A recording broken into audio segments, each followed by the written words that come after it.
We are now to the Prince of Swords. When you look at this card, it has sort of a sickly green color to it.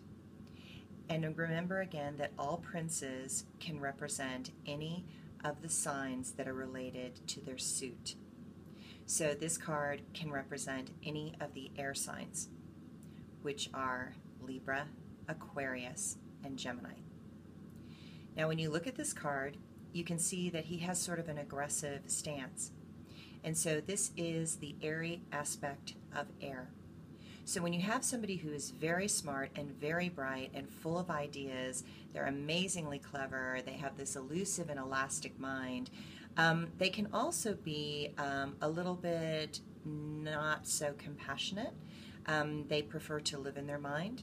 Sometimes these are people that want to live and be a part of a think tank, and they don't really want to do the work. They just want to come up with the ideas, and they just don't understand why somebody won't pay them for their ideas. In the most positive sense, this card can represent computer programmers, engineers, people who are very good at coming up with ideas and solutions for new systems and new things. But as you can see, he's holding a sword over his head like a whip. And it looks like he's whipping the people that are carrying his chariot. And those people are literally on the ground, crawling on the ground, struggling, and look like they're dying. So this is where somebody can have an idea, but they actually use their intellect to make other people do the work for them, and they're not necessarily very nice about it. So this sometimes is a person who uses other people. So they come up with the idea and you're supposed to do all the work, and they think that's a completely fair exchange. So I want you to also notice that the way he gets everybody to carry his chariot are the coins that are in front.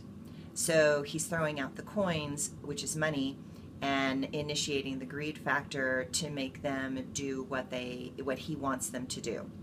But notice they're kind of dying.